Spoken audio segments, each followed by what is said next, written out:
Hey, salut public, tu vas bien? Je m'apprêtais à analyser la logique et la cohérence dans American Pie 3, Marions-les. Yes! Allez, c'est parti.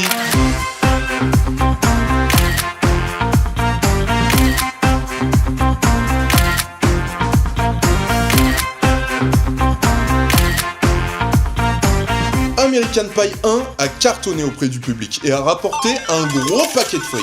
La suite a généré encore plus de pognon. Et c'est donc, tout naturellement, que les producteurs se sont dit « Vite! Faut faire un autre bordel! La vache à lait, il faut la traire tant qu'elle est pleine de lait? Oui voilà c'est ça, de lait! Maniez-vous le fion de m'en faire un autre! Putain! American Pie Marions-les est le 3e film de la saga principale. Et la première chose qui fait grincer des dents, je veux dire par là que ça donne envie de shooter une poubelle, eh bien c'est qu'il y a plein de personnages importants qui sont absents. Exit les Vicky, Jessica, Heather, Nadia ou encore Sherman. On ne retrouve plus non plus Matt Stifler, le petit frère de Stifler, interprété par Ellie Marienthal. Il n'y a plus trace non plus de Tom Myers, le grand frère de Kevin, interprété par Casey Affleck. Et oui, le petit frère de Ben Affleck joue dans American Pie 1 et 2. Et quand on sait que les 2 premiers films ont généré un demi-milliard de dollars au box-office, alors on sait qu'ils avaient largement les moyens de réembaucher tous les acteurs. Vous allez pas commencer à me prendre la tête avec ça quand même. Vous savez combien ça coûte en tant d'acteur? Je crois pas, non. On n'a pas les moyens. Voilà. Mais heureusement, le noyau dur est toujours là. La bande des 5 de East Great Falls, comme Jim, interprété par Jason Biggs. Je dois raser Popol? Toi, tu le rases Popol, comment tu fais? Stifler, superbement incarné par Sean William Scott. Astique-moi les noisettes et serre-moi un milkshake. Ou encore Paul Finch, alias Post-Caca, interprété par Eddie K. Thomas. Tu es disponible, elle est disponible, c'est tout chousse. Vous avez vu? Il a pris de longs bons points. C'est une superbe fille et toi, tu es toi. Oui, et d'ailleurs c'est ton plus gros défaut. Chris Ostriker, alias Oz, interprété par Chris Klein. Chris Ostriker, alias Oz, interprété par Chris Klein. Mais c'est quoi ce bordel? Qu'est-ce qu'il y a? Pourquoi il n'y a pas d'illustration? Chris Klein, il joue pas dans le film? Mais c'est quoi ces conneries? Eh non, le personnage de Oz, ils l'ont même pas inclus dans l'histoire. Et c'est vrai, le personnage de Oz n'est pas dans American Pie 3. Et j'ai toujours trouvé ça très curieux. Mais bizarrement, je n'ai jamais cherché la raison de son absence. Mais cette fois-ci, pour vous et pour les besoins de la vidéo, eh bien je l'ai fait. Et j'ai trouvé plusieurs pistes. Première raison, Chris Klein n'a pas été invité à rejoindre la production car Universal Pictures ne voyait pas l'intérêt de faire revenir le personnage de Oz. Deuxième raison, Chris Klein a refusé de rejoindre le casting car son niveau de rémunération n'était pas assez important. Ce qui est difficile à croire quand même. Ah mais c'est sûr hein. C'est pas pour ça. D'ailleurs moi je peux vous dire que je lui ai proposé un bon gros chèque hein. Ah non mais regardez ça, 10 millions de dollars. Je me suis pas foutu de sa gueule là quand même. Et troisième raison, Chris Klein a refusé de rejoindre le film car il trouvait que son personnage de Oz n'était pas assez développé. Et pour le coup, je pense que c'est cette raison qui est la bonne. Et d'ailleurs, vous allez voir que l'absence de Oz va entraîner la réplique la plus incompréhensible et la plus incohérente du film. On voit ça tout à l'heure. On retrouve aussi Kevin Myers, interprété par Thomas Ian Nicholas. Une petite pièce, s'il vous plaît. Ok, c'est bon. Camembert. Camembert. Mais c'est quoi cette réplique en carton là? Camembert. Dites-vous un truc, c'est que cette réplique là, c'est la réplique de Kevin la plus épicée de tout le film. Il n'a que 34 répliques dans tout le film. Ça fait une réplique toutes les 3 minutes environ. C'est que dalle. À titre de comparaison, Stifler, c'est 329 répliques, soit une réplique toutes les 17 secondes. Vous voyez la différence de traitement là? Elle est abyssale. Et là, il y a vraiment quelque chose qui cloche. Dans American Pie 1, il a tellement de répliques qu'il est limite obligé d'en refiler à ses potes. C'est comment le panier quand on met la main? Celle-là, je te la laisse, Oz. Alors que dans le 3, même quand il essaie de prononcer sa réplique fétiche, je parle de celle-là, À la prochaine étape. il se fait rembarrer comme une pauvre merde par ses propres potes. Les gars, buvons à la nouvelle étape. Tu vas arrêter avec cette formule débile. C'est Pose-moi lourd. ce verre, c'est d'un ridicule. Même la réplique moisie, la camembert, s'il la prononce, c'est parce que juste avant, il se fait rembarrer par Paul Finch. Finch. Kevin. Ok, c'est bon. Camembert. Encore une fois. Alors que dans le 1 et dans le 2, c'est le personnage le plus important. C'est le ciment, c'est le socle du groupe. C'est lui qui prend toutes les décisions importantes qui font évoluer les personnages. Et là, dans le 3, il a subi un malus de ouf. Il ne sert à rien. Si tu l'enlèves du film, c'est pareil. Dans la version DVD, l'acteur Thomas Yann Nicolas déclare qu'il y avait toute une intrigue centrée autour du personnage de Kevin et de sa copine, mais qu'elle a été totalement cutée lors du montage. D'ailleurs, vous voyez cette meuf là avec sa robe verte au premier rang? Eh bien, dans le film, apparemment, c'est la copine de Kevin. Sauf qu'on n'en a aucune idée. J'ai essayé de voir à quel nom elle correspondait dans le générique de fin, mais je n'ai trouvé aucun nom qui matchait. Néanmoins, c'est ouf de voir à quel point la production s'est acharnée sur le personnage de Kevin. Non mais c'est vrai, entre les 34 répliques et l'intrigue coupée au montage, plus le fait qu'il se fasse rembarrer par ses potes, on a l'impression que la production avait un compte à régler avec l'acteur. Ah ça, on sent bien que les producteurs n'étaient pas motivés pour mettre le personnage de Kevin en avant. Bon Kevin, on t'a noté des répliques sur la feuille là, alors tu vas les lire et surtout tu te lâches, ok? Tu donnes tout, d'accord? Mais je ne m'appelle pas Kevin, moi c'est Thomas. Kevin c'est le nom de mon personnage. Ferme ta gueule. Ok. Bon j'y vais hein. Truffade, béchamel, fromage de chèvre, tourte au poulet, camembert. Oh oui, bien, parfait le camembert. On garde. Allez c'est plié, tu peux rentrer chez toi. Mais c'est tout? Y a un problème? Ah non, parce que s'il y a un problème, elle va être simple l'histoire gamin. Les seules répliques que t'auras, ce sera avec ta conseillère Pôle emploi. C'est clair? Allez, ça dégage. Petit con, hein. Petit con! Et vous savez quoi? Pour en revenir au personnage de Oz, eh bien je pense que l'acteur Chris Klein a refusé de rejoindre le casting parce qu'il a senti que la production avait l'intention de faire pareil avec son personnage. Ouais, c'est dommage. Je voulais lui faire les oreilles de lapin, Chris Klein. Et ensuite, lui mettre mon index dans le cul. Mais ouais. Mais contrairement à l'acteur Thomas Yann Nicolas, il a flairé l'embrouille et il a eu le courage de dire « Niet, ce sera sans moi les gars ». Dans le reste du cast, on notera la présence évidente de Michel Flaherty, la gogole flûtiste de la fanfare. Ouais, elle est flûtiste, elle est moche et elle est conne. Passer sa vie dans la fanfare du bahut, ça aide pas trop pour être ultra cool. Ça, moi, je connais bien. Interprétée par Alison Hannigan. Oh Jim, faut que t'arrêtes de te masturber. Ça te ramollit le petit pute. Ah, tu veux en jouer? Vas-y, fais-toi plaisir. Candice, la sœur de Michel, interprétée par la superbe January Jones. J'ai pas envie d'avoir l'air d'une salope. Mais aussi Noah Levenstein, le père de Jim, ainsi que Harold et Marie, les parents de Michel et Candice, deux acteurs à l'ancienne qui font super bien le taf. American Pie 3, c'est l'histoire de Jim Levenstein et de Michel Flaherty, un couple d'anciens camarades de classe qui décident de se marier. Michel rêve d'un mariage traditionnel parfait, et Jim rêve de la satisfaire. Voilà comment va être notre mariage. Je te le promets. Pour ce faire, il devra apprendre à danser pour lui offrir une première danse inoubliable. Il devra aussi lui dégoter la robe qui lui plaît le plus. Et enfin, il devra réussir à obtenir l'approbation de ses beaux-parents coincés. Pour y parvenir, il compte bien sur l'aide de ses amis de toujours, tout en gardant un œil sur Finch et Stifler qui se livrent une bataille sans merci pour séduire Candice, la sœur canon de Michel. À nous deux, Donkey Kong, que je t'explose. Dès le début du film, on retrouve Jim et Michel au restaurant. Je sais pas, tu pourrais te servir de ta serviette peut-être? Ma serviette, j'en aurais pas besoin. Michel, où tu vas? Qu'est-ce que tu fais? Qu'est-ce que... Michel! Ah bah oui, évidemment. Quand tu lui dis d'utiliser sa serviette de table au restaurant, eh bien elle tout de suite ce qu'elle comprend c'est « Descends sous la table me pomper le dard ma jolie !» Mais vous savez quoi? Ce n'est pas ce que Jim recherchait. Il avait une autre idée derrière la tête le bougre. Revenons un petit peu en arrière. Vous voyez là, sous la serviette de table de Michel, cette petite boîte? Et oui, Jim s'apprêtait à faire sa demande en mariage. Téléphone. Merci. Allô?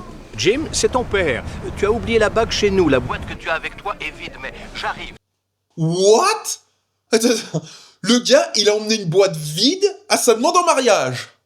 Ça veut dire que à un moment donné, Jim, il a sorti la bague de la boîte pour faire je sais pas quoi avec, peut-être pour se l'enfiler dans le fion, va savoir, et qu'il l'a jamais remise dedans, hein. Entre ce moment-là et le moment où il a mis la boîte sous la serviette de table de Michel, pas une fois il a ouvert la boîte, non. Pas une fois il a vérifié si la bague était bien dedans. Non, tout ce qui l'intéressait, lui, c'était de mettre sa boîte sous la serviette, hein. Et puis on s'en fiche, qu'est-ce qu'il y a dedans? C'est comme un Kinder Surprise, hein, on verra bien. On ouvre et puis hop, surprise. Ah bah là, y a rien. Oh. Ça marche pas.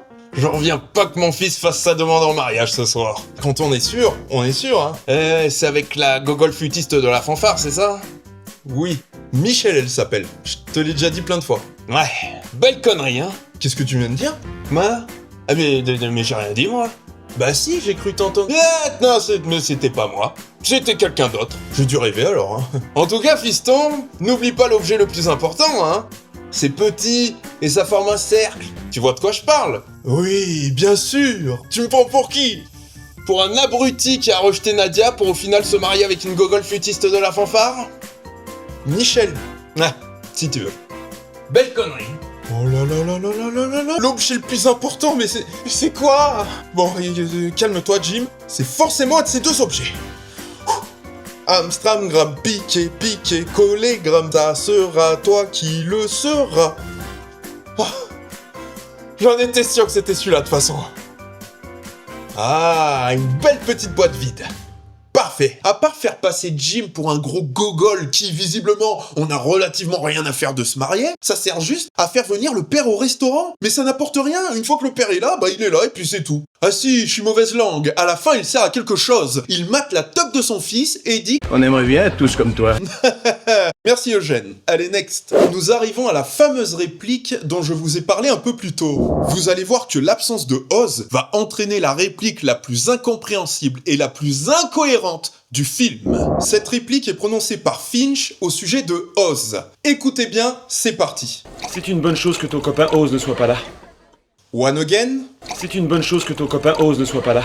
Cette réplique, elle est lunaire! Dites-vous bien que Paul Finch et Oz sont amis. Ils font partie de la même bande de potes depuis des années. Ils vivent des aventures ensemble. Ils ne se prennent jamais la tête. Bref, ils sont potes.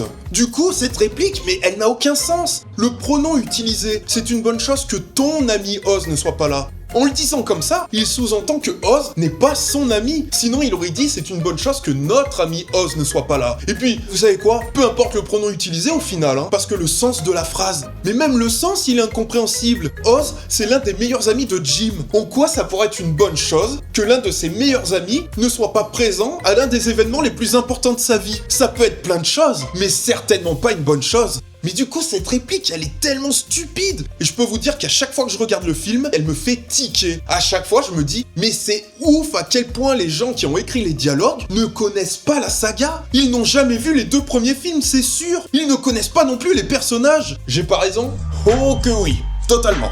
Dites-vous que, à la base, à ce moment-là, dans la cuisine, il devait y avoir une scène d'explication de seulement 1 minute où Jim explique au reste du groupe que Oz ne pourra pas venir à son mariage parce qu'il est parti s'installer en Espagne avec sa petite amie Heather le temps qu'elle finisse ses études. Mais cette scène a été coupée au montage. Et c'est dingue de se dire que cette scène a été coupée au montage tellement elle est logique par rapport à l'histoire. Et oui, elle est ultra logique parce que Oz et Heather, ils sont en couple depuis American Pie 1. Et dans American Pie 2, on voit Heather suivre des cours en Espagne. Donc après ça, se dire que Oz est parti s'installer en Espagne avec Heather le temps qu'elle finisse ses études, bah ouais, ça colle, ça fonctionne, c'est cohérent par rapport à l'histoire. Mais du coup, je comprends pas. Moi non plus, je te rassure. Pourquoi tu donnes une réplique incohérente à Finch pour derrière que t'aies une scène de juste 1 minute avec une explication ultra logique? Ça n'a aucun sens. Je comprends pas. Et puis ça marche pas, tu peux pas mettre la réplique et que t'aies la scène d'explication. C'est soit tu mets les deux, soit t'en mets aucune des deux. Et c'est dingue de voir à quel point ça a été écrit par des gens qui n'en ont rien à foutre des personnages et de l'histoire. Bon, on va souffler un coup et on va passer au prochain extrait. Allez, next. Un petit peu plus loin dans le film, Jim est en pleine discussion avec ses beaux-parents. Et pour que vous compreniez bien le contexte, dites-vous que ses beaux-parents ne l'avaient jamais rencontré avant aujourd'hui. Et la première fois qu'ils ont vu Jim, c'était lors de cette scène. Faut que t'enlèves ton cul, s'il te plaît. Oh J'essaie juste de prendre ce chien. C'est lui, votre fils? Je te demande de ne pas prendre cette bête. Ok, donc là c'est Jim, là c'est Stifler, et là c'est une table. Ah oui, petite précision qui a son importance. Vous voyez les deux chiens là? Eh bien ce sont les chiens des beaux-parents de Jim. Les chiens. Maman du ciel, Marie, reste avec moi. Ouais, c'est loin d'être l'idéal comme première rencontre. Du ciel, Marie, reste avec moi. Qu'est-ce que ces cochons seraient foutus de te faire? Jim, franchement, si vous espérez devenir le protecteur de notre merveilleuse fille aînée, la partie est loin d'être gagnée. Merci, monsieur. Merci monsieur? Merci, monsieur. Mais pourquoi il le remercie? Son beau-père vient littéralement de lui expliquer qu'il a peu de chances de pouvoir se marier avec la femme qu'il aime, et lui, il le remercie. Sans déconner, c'est malvenu cette réponse. Heureusement que Michelle n'est pas trop susceptible, hein, parce qu'avec ce merci monsieur, elle pourrait presque penser que Jim remercie son père de lui donner une potentielle porte de sortie pour qu'il n'ait pas à se marier avec elle, au cas où il changerait d'avis. Jim, vous êtes une merde. Merci monsieur. N'est-ce pas chérie? Ah oui. Il a voulu sodomiser notre chien. C'est un zoophile canin. Vous êtes un petit vicelard dégueulasse. Merci, monsieur. Vous n'êtes pas prêt de vous marier avec notre fille. Merci, monsieur. Mais qu'est-ce qu'il a à me remercier depuis tout à l'heure, ce con-là? Je sais pas. Mais parce que moi, j'ai cherché une raison pour ne pas avoir à me marier avec votre fille. Merci, monsieur. Jim. C'est un bien curieux personnage, dis donc. Ah non, hein, t'as pas te mettre à chialer pour entrer une savate. Va donc jouer un peu de flûte, ça te fera du bien. J'ai pas envie. Allez, file dans le couloir, file. Oh, pas logique ce merci monsieur. Allez, next. À ce moment-là du film, on peut observer Paul Finch qui tente de séduire Candice, la sœur de Michel. Voyons comment il va s'y prendre. On a toujours de la place pour Platon et Aristote. Juste après ça, Candice s'apprête à rencontrer Stifler pour la première fois. Voilà, oh, ça me fait tellement plaisir. Voilà, c'est bien mieux comme ça. Là, ouais, on y est. Votre combat est tout à votre honneur. À ce moment-là du film, il faut savoir que Stifler connaît déjà Candice. En fait, il l'avait déjà vue chez Jim. Et à ce moment-là, il est tombé sous son charme. Mais comme il sait que Candice est une fille de bonne famille, il s'est dit qu'il ne pourrait pas la séduire s'il restait lui-même. Il a donc façonné un nouveau personnage. Pour ses amis, il reste Stifler, le mec grossier et obsédé sexuel, mais pour Candice et les parents de Candice, il devient Steven, le mec poli, bien élevé, propre sur lui, charmant, qui s'exprime bien. Et cette rencontre, il l'avait manigancée à l'avance. Il a fait en sorte de se retrouver dans ce lieu, à ce moment précis, pour tomber sur Candice. Mais pour Candice, c'est pas du tout la même limonade. Avant cet instant, elle n'avait jamais vu, ni n'avait jamais entendu parler de Stifler. Donc pour elle, c'est un parfait inconnu qu'elle rencontre totalement par hasard dans un lieu random qui n'a rien à voir avec le mariage et dans une ville de plusieurs milliers d'habitants. Voyons ce qu'ils vont se dire. Vous avez été adorable avec ce monsieur. Les vieux, c'est ma passion. Dites, connaissez-vous Jim Levenstein et Michel Flaherty? Oui. Hein? Connaissez-vous Jim Levenstein et Michel Flaherty? Oui. Genre il demande ça dès le début de la conversation? En fait, je suis la sœur de Michel, Candice. Et elle lui répond cash en plus? Quelle coïncidence! Je suis leur meilleur ami, Steven! Enchantée, c'est un plaisir. Non mais attends, ça n'existe pas ça. Genre il y a un inconnu qui au bout de 2 phrases lui balance les noms complets de sa sœur et de son beau-frère et elle, ça l'inquiète pas, hein, elle se méfie pas. Elle est pas au courant qu'il y a plein de gens qui sont dérangés dans leur tête. Essayez de vous imaginer. Vous êtes dans un métro, dans une ville de plusieurs milliers d'habitants, et là, vous vous retrouvez à discuter avec quelqu'un pour X raison. Et cette personne, que vous voyez pour la première fois de votre vie, au bout de 2 phrases, elle vous sort le prénom et le nom de famille de votre propre sœur et de votre beau-frère.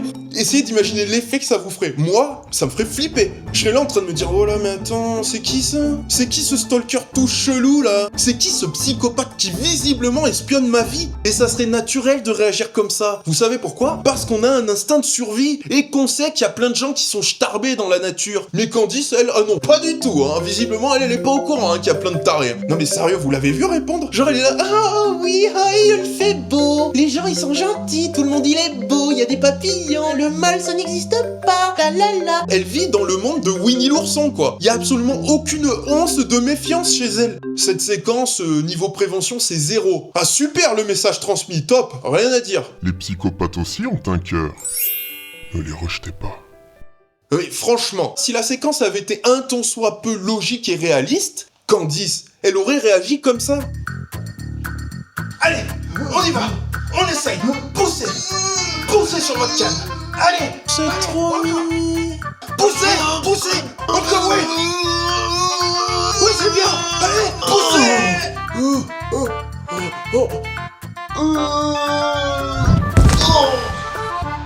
Je hais les vieux. Vous avez l'air d'adorer les vieux, dis donc. Oh oui, je les kiffe grave. Oh, c'est touchant. Vous connaissez Michel Flaherty et Jim Levenstein?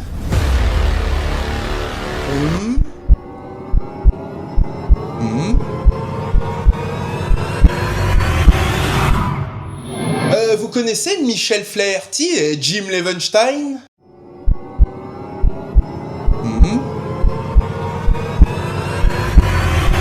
Prends ça! C'est quoi ça? Et voilà, putain, ça brûle. Vous connaissez Michel Flaherty et Jim Levenstein?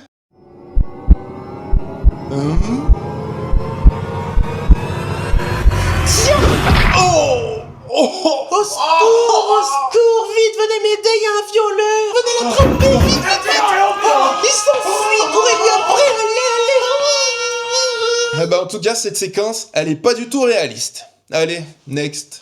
À ce moment-là du film, on est chez Jim lors de l'enterrement de vie de garçon en compagnie de Paul Finch, Kevin, Stifler, Ours Brun et de 2 danseuses exotiques hyper sexy en la personne de Brandy, la femme de ménage, interprétée par Amanda Swiston, et l'officier Crystal, incarné par Nikki Zering. Bon, au début tout va bien, mais très vite, on va arriver à une séquence qui dure un peu plus de 4 minutes et qui n'a aucun sens. Durant cette séquence, on va voir un enchaînement de petites scènes aléatoires qui n'ont aucun lien les unes avec les autres. En gros, c'est des mises en scène qui sont censées représenter des petits sketchs, des petits gars qui sont pour la plupart pas drôles du tout et qui sont totalement random. Dans le désordre, on a Ours Brun qui teste plusieurs tenues vestimentaires en se parlant à lui-même devant la glace. Hé, Stifounet, je trouve que ça me mincit. C'est nul à chier. On a Stifler qui se sert d'une poupée gonflable comme d'un repose-pierre. Il y a le gros chien qui danse, il y a le petit chien qui nique, et puis il y a cette scène. Regardez l'attitude de l'acteur qui joue Ours Brun. Même lui, il se fait chier. Je trouve qu'il représente parfaitement ce que l'on ressent quand on regarde cette séquence. C'est pas drôle, c'est mou, on se fait chier.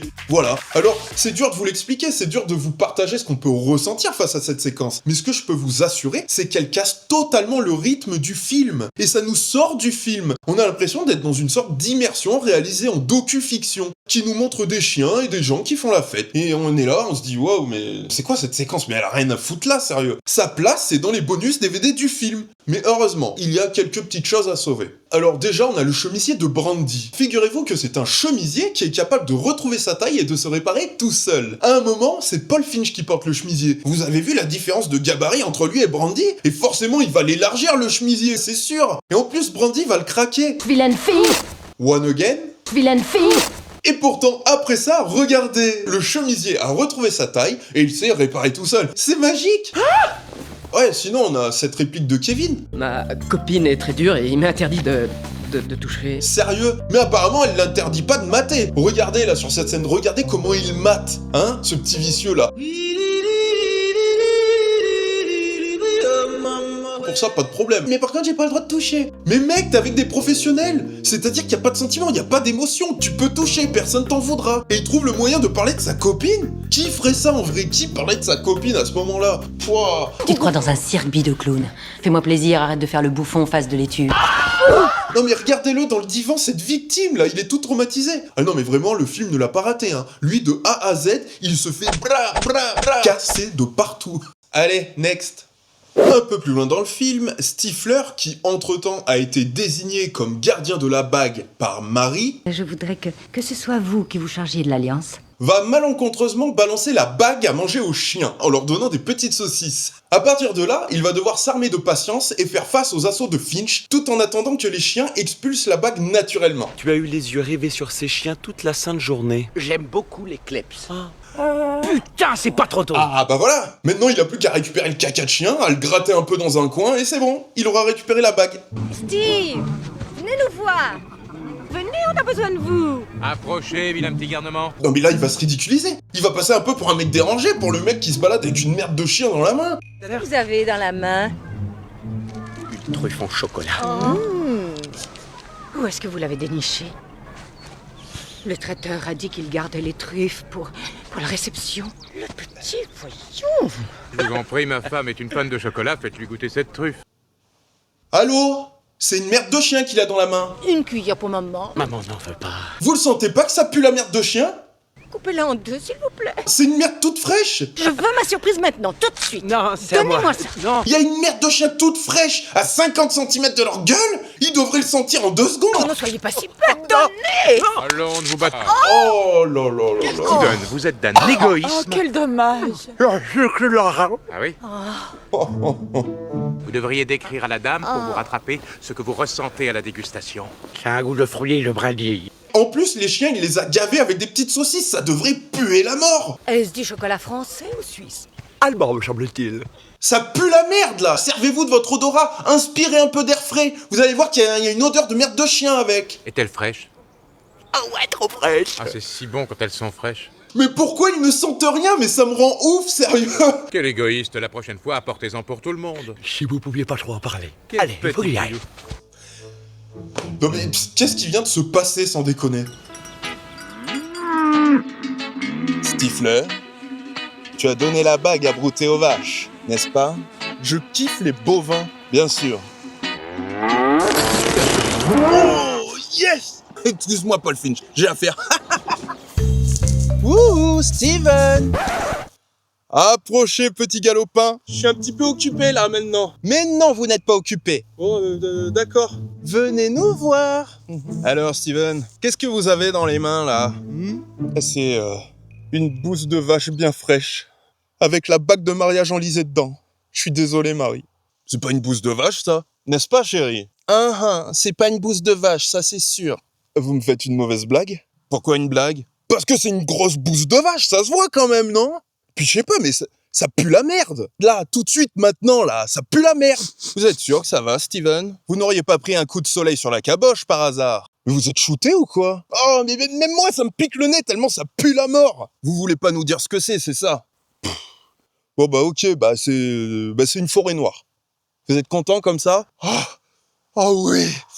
Ouh. Mon mari est un grand fan de forêt noire. Oh, la bonne nouvelle. Il me l'a bouffé un paquet de fois, la mienne. Merci pour l'info, Marie. Allez, une bouchée pour papa. Non, papa n'en veut pas. Ah. Non. Ah. Oh, mais t'as vu ça, chérie? Mais comment osez-vous? Quel gros radin, celui-là! Bon alors maintenant, pour vous rattraper, vous allez décrire au monsieur ici présent ce que vous ressentez à la dégustation.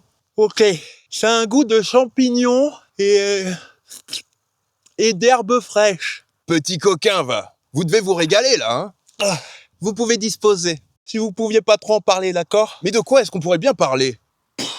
Ouais, puis je m'en branle, hein. J'ai pas compris son histoire de bouse de vache, là. Non mais ça y est, j'ai compris. Vous voyez ces 3 personnes-là, elles ont perdu le sens de l'odorat. Elles n'ont plus d'odorat. C'est la seule explication logique. On appelle ça une personne anosmique. Et là, les 3 personnes que vous voyez, donc la maman de Jim, Marie et Harold, ils sont tous les 3 atteints d'anosmie. Et du coup, je pense qu'il est temps de parler chiffres. Aux États-Unis, 3% de la population adulte, au-dessus de 40 ans, est atteinte d'anosmie. Alors, en partant de cette statistique, et en prenant une base de 100 invités à un mariage aux États-Unis, avec ces conditions, vous savez quelle est la probabilité pour tomber sur un bloc de 3 personnes atteintes d'anosmie, les unes à côté des autres, et isolées du reste des invités? Elle est de 1 sur 7250, soit 0,0138% de chance que ça se produise. C'est quand même incroyable la chance qu'il vient d'avoir, Stifler. Mais attendez, ce n'est pas fini. Parce que, certes, ces personnes sont anosmiques, mais elles ont aussi un sérieux problème de myopie. Parce que, à 50 cm près, elles ne sont pas capables de faire la différence visuellement entre une merde de chien bien fraîche et une truffe en chocolat. Ce sont donc 3 personnes myopes et anosmiques. Et du coup, vous savez quelle est la probabilité de tomber sur un bloc de 3 personnes myopes et anosmiques, les unes à côté des autres et isolées du reste des invités? Elle est de 1 sur 101 000, soit 0,00099% de chance que ça se produise.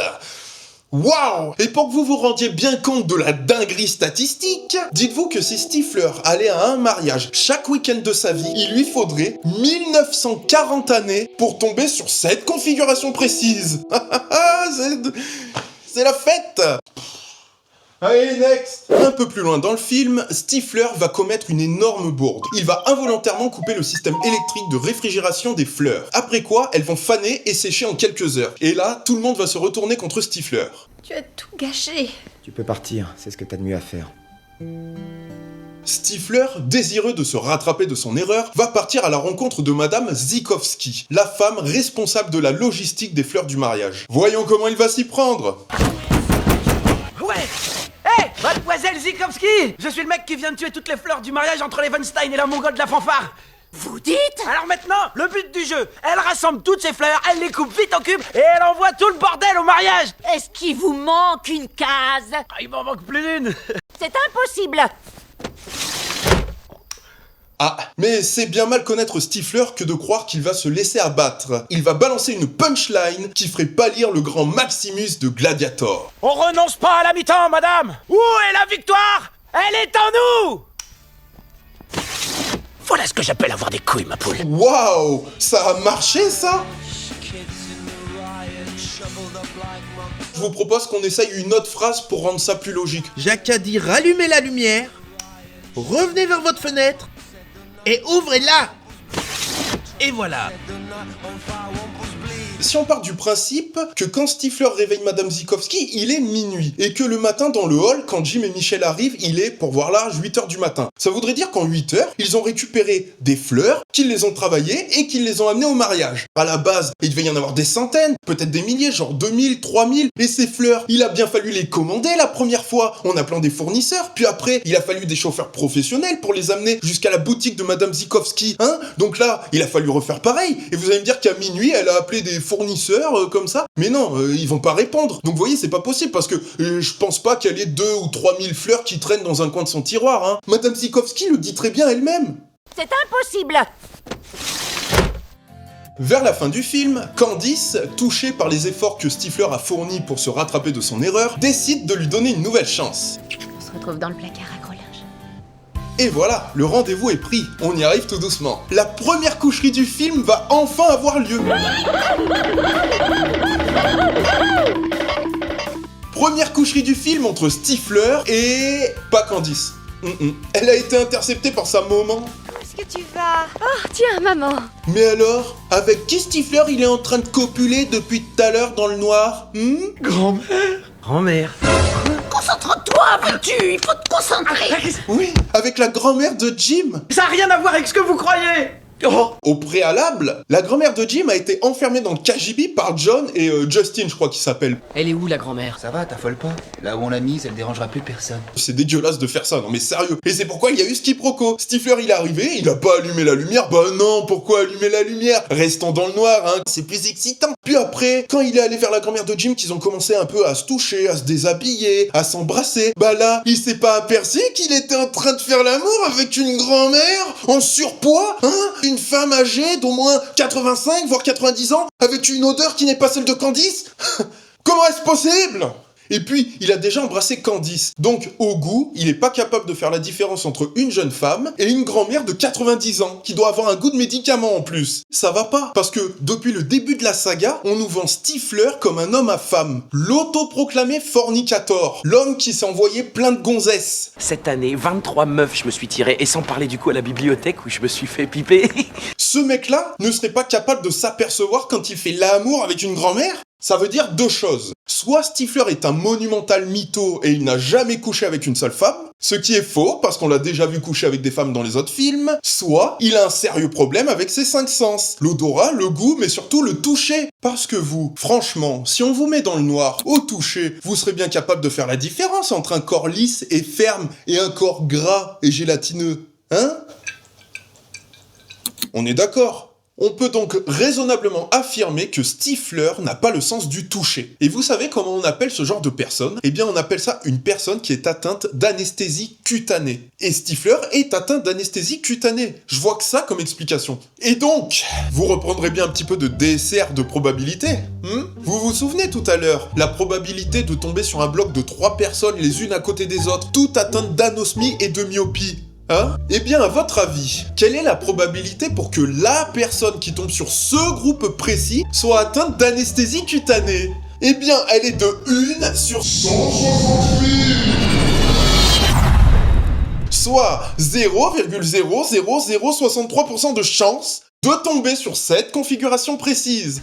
Oh putain, mais qu'est-ce que je fous dans ce délire? Et bien voilà les amis, nous arrivons à la fin de cette analyse de logique. Et s'il y a bien un enseignement à tirer de tout ça, c'est que dans American Pie 3 Marion-les, les personnages ont un sérieux problème avec leurs 5 sens. Et on a découvert quelque chose de très intéressant aussi. Un chemisier capable de retrouver sa taille et de se réparer tout seul a été utilisé. Vilaine fille! Et rien que pour ça, merci American Pie 3. Jamais j'aurais pensé que ça finirait si bien. American Pie 3 Marion-les est mon épisode canonique préféré, et c'est en grande partie dû au personnage de Stifler. L'acteur Sean William Scott l'incarne à merveille, et porte clairement le film sur ses épaules, à tel point qu'on ne voit quasiment plus que lui à l'écran. Comme dans la fameuse séquence de danse dans la boîte gay, où Sean William Scott nous livre une prestation technique qui colle parfaitement à la peau du personnage. Quand on le regarde danser, ce n'est pas l'acteur que l'on voit, c'est bien Stifler.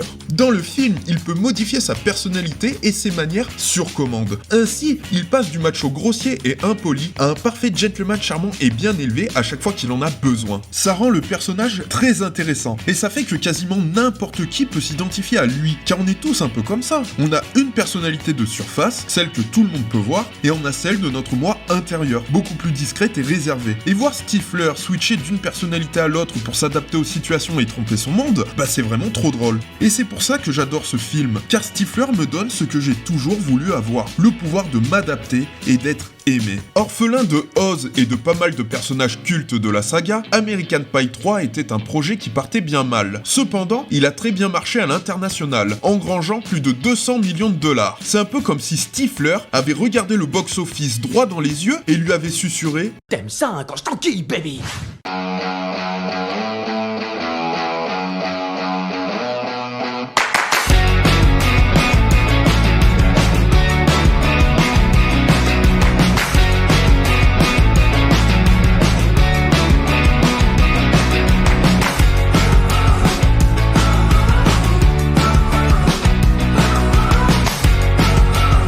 Peut-être qu'ils ont vu une entreprise d'élagage et qu'ils ont pris les gens qui étaient en train de se servir.